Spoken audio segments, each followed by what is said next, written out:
En nuestro concepto, bueno, aquí entro un poquitico, yo me pongo nostálgico cuando hablo de que creemos que sí hay esperanza.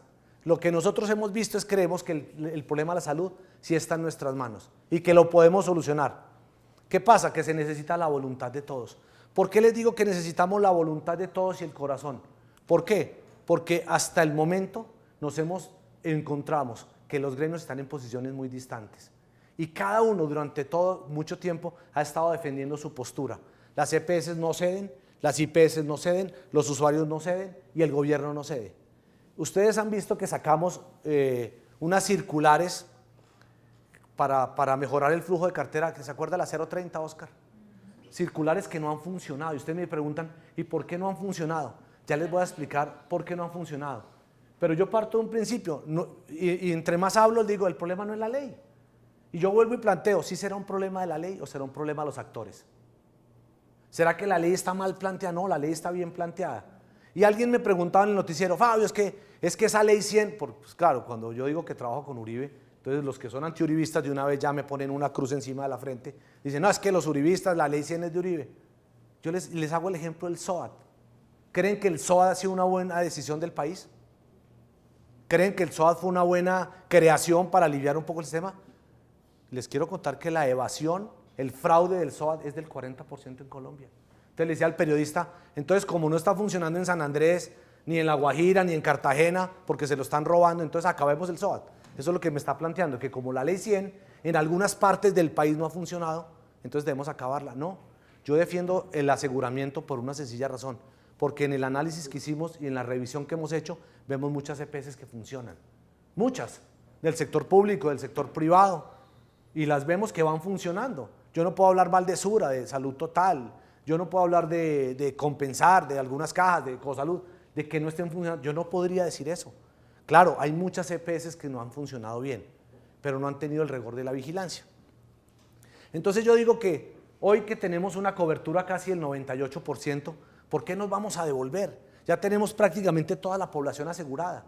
Que tengamos un problema de acceso que hay que solucionar en algunas regiones, pues lo tendremos que solucionar.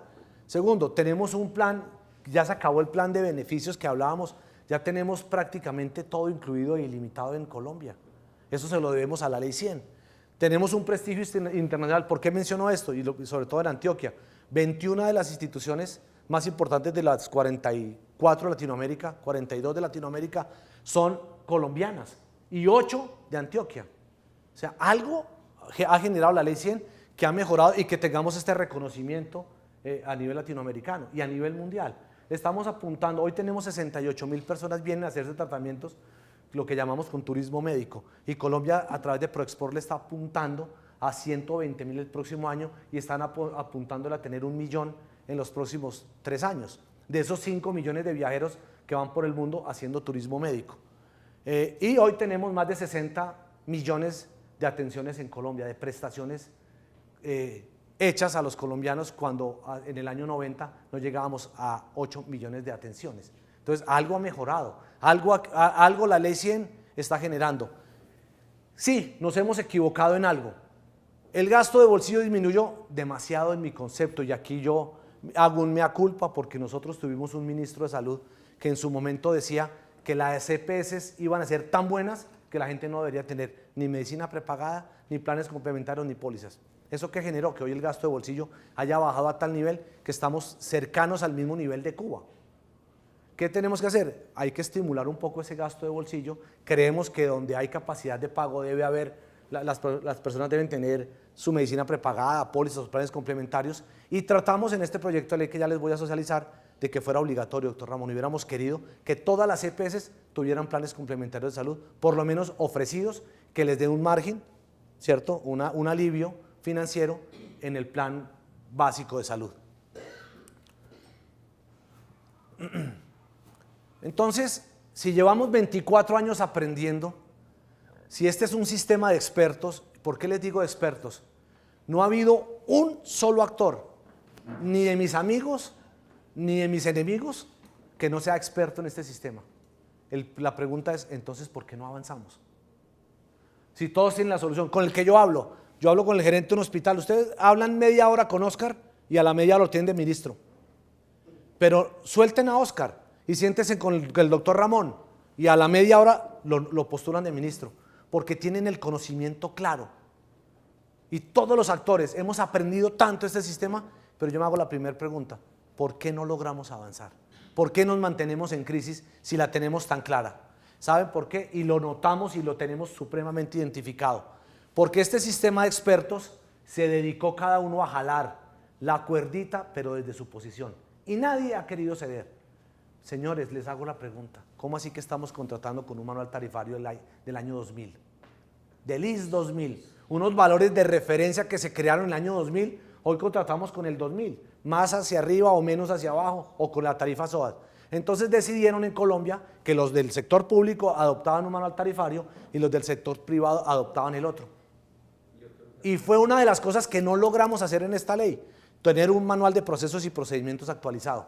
Y ya van a entender por qué. Entonces, mientras no unamos los puntos de vista, pues es difícil sacar el sistema adelante. Y esa fue la primera tarea.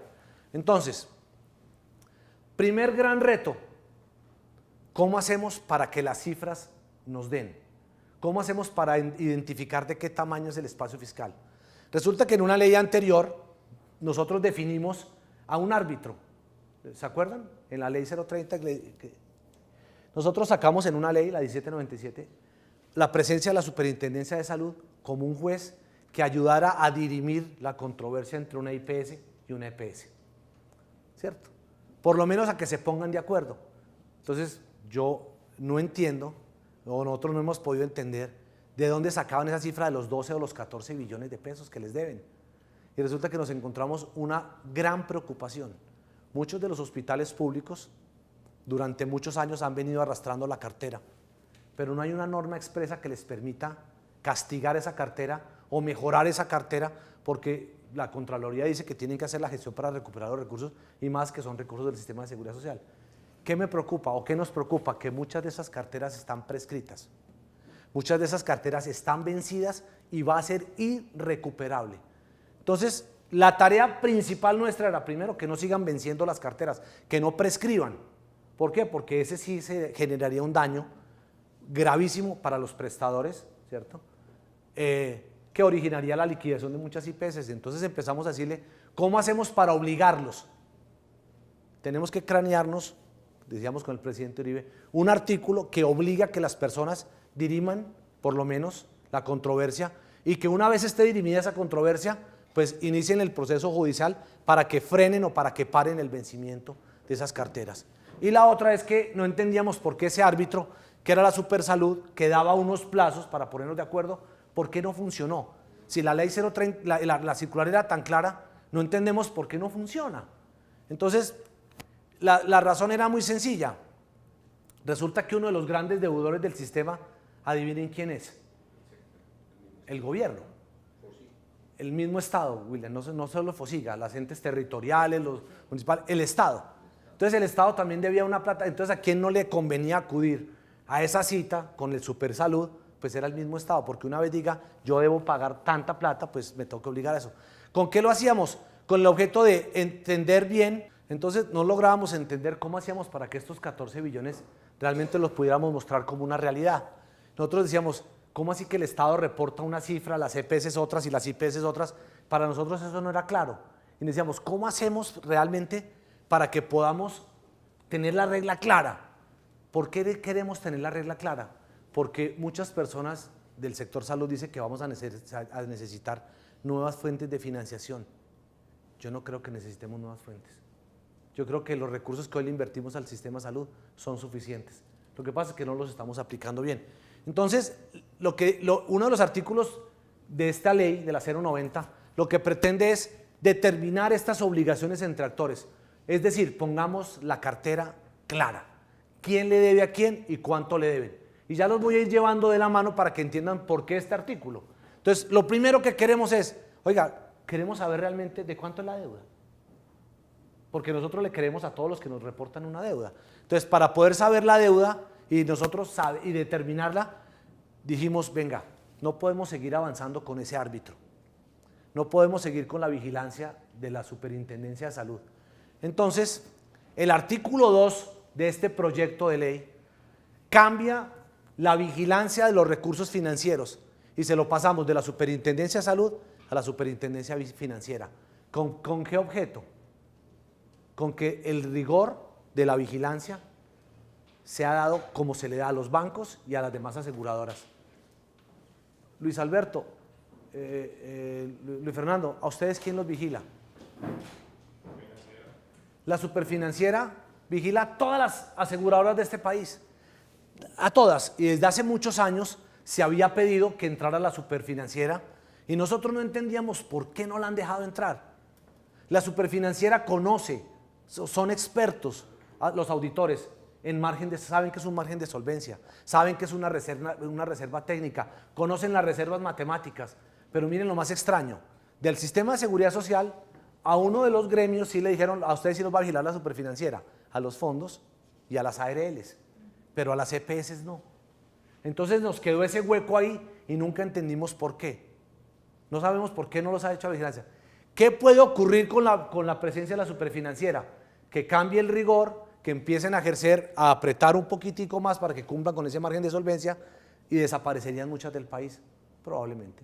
Ese podría ser el resultado. Se tendrían que fusionar algunas del sector público, otras desaparecerán, pero las que queden, les puedo garantizar, van a quedar fortalecidas.